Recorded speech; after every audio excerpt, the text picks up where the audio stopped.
avoir des clients sur les plateformes comme Fiverr, comme Up.com ou comme Upwork. J'ai notamment testé Fiverr et comme Up sur lesquels je suis à temps plein maintenant. J'ai plus de 350 commandes sur la plateforme et voilà. Sur Fiverr, je ne sais plus combien de commandes j'ai, mais j'ai réussi à faire quand même une bonne trentaine de commandes. Comment est-ce que vous allez pouvoir, vous, de votre côté, avoir des clients sur Up.com? Si vous êtes francophone, le mieux c'est quand même de vous concentrer sur Up.com.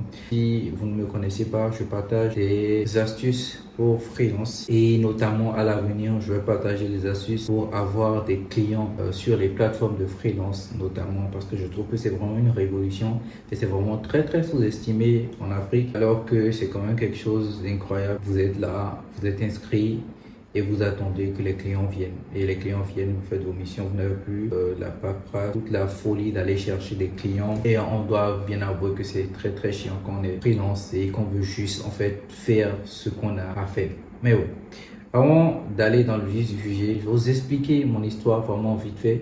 Parce que si je vous explique mon histoire, comment moi j'ai pu être à 350 commandes actuellement sur ComeUp, vous allez comprendre comment est-ce que vous allez pouvoir l'appliquer. Parce que ce n'est pas magique, c'est le même processus pour chaque personne. Moi j'ai commencé ComeUp, donc qui à l'époque c'était 5 euros. Et je l'ai commencé en 2020 et donc je n'avais quasiment pas de clients. J'ai vraiment tout fait, hein.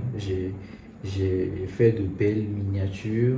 Donc, moi, je dessinais, je faisais de la bande dessinée. J'ai fait de belles miniatures, j'ai fait un beau test, etc.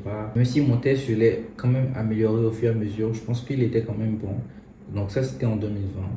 Et c'était quand même très compliqué, c'était galère, même si j'avais toute la volonté possible, j'arrivais pas à trouver des clients. Et du coup, de 2020 à 2022, j'allais sur le site, je revenais. J'avais pas de clients, j'avais des gens, on va voir pendant ces 2 années-là, 2 personnes qui m'ont contacté. J'avais pas eu de commande, en tout cas, j'avais vraiment pas eu de commande. Et je me suis remis en question, très important. Donc la première des choses, c'est vraiment quand vous faites n'importe ce que vous faites, hein, remettez-vous en question. Moi, je me suis remis en question et ça a vraiment changé la donne parce que je me suis dit, bon, ok, tu as bien suivi le moule, tu as bien suivi tout ce qu'on t'a dit, mais tu n'as pas réussi. Ok, qu'est-ce qu'il faut que tu fasses? Et donc, en 2022, je me suis dit, vraiment, c'était une question toute bête, hein. Comment est-ce que les gens font pour avoir des clients? Généralement, comment est-ce que les gens font pour avoir des clients? Ils prospectent. Parce que vu que sur la plateforme ne me laissait pas avoir des clients parce que je n'étais pas sur la première page. C'est-à-dire que quand tu vas sur come.com et que tu tapes mon service, bande dessinée, tu ne trouvais pas mon service, qu'est-ce que je fais? Je vais chercher mes clients. Je vais aller faire de la prospection. Je vais tout simplement aller chercher des clients. Encore plus que sur cette plateforme-là, plus tu as de clients, plus tu es mis en avant. L'idée, elle est toute simple, c'est que je me suis dit, ok Roméo, je vais aller chercher mes clients. Je vais aller les amener sur la plateforme. Tant pis si ils vont voir ailleurs, tant pis si je m'en fiche. Moi, ce que je veux, c'est d'avoir assez d'avis pour pouvoir être sur le top sur la première page d'affichage quand on tape mon service, quand on tape ce que je fais, pour pouvoir être recommandé automatiquement quand il y a des clients qui ont besoin de mon service.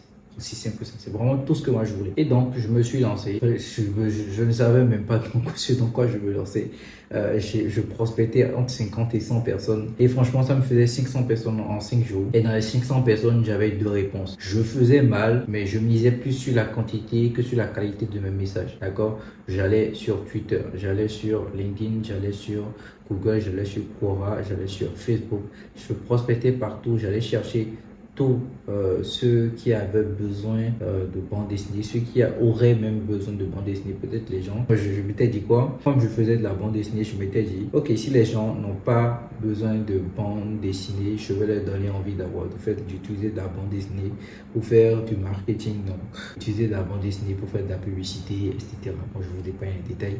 En gros, je voulais vraiment rentrer dans la peau du marketeur, alors que j'étais vraiment pas du tout marketeur, mais ça finit pas payer, hein. Après, franchement, j'en ai quand même envoyé, hein, des messages, une tonne de messages envoyés. J'ai quand même eu 2 réponses, donc mes 2 premiers clients. Et après cela, après les 2 premiers clients, le reste est venu vraiment automatiquement. J'ai vraiment su de manière automatique quel genre de message marchait dans ma niche, quel genre de message de prospection marchait, comment est-ce que j'allais envoyer mes mails, oui, parce que j'envoyais des mails aussi. J'étais partout, j'envoyais vraiment tout le temps. J'avais la dalle, j'avais vraiment la dalle, je voulais vraiment réussir, je voulais vraiment réussir sur cette plateforme-là. On peut dire que c'est fait actuellement, ça fait depuis 2022, ouais, fin 2022 que je ne fais plus du tout ça, parce que justement cette année, j'ai eu mes premiers clients. Donc, j'ai fait de la prospection pour avoir mes premiers clients. J'ai vraiment commencé à avoir beaucoup d'avis positifs. Et donc, j'ai commencé à être affiché sur la page top 1 et là, tout est allé à une vitesse incroyable. J'ai reçu près de 150 commandes ou plus de 150 commandes l'année 2022. J'ai vraiment, je ne sais pas si j'ai été chanceux ou pas, mais en tout cas, j'ai charbonné pour que cette chance-là vienne sur moi.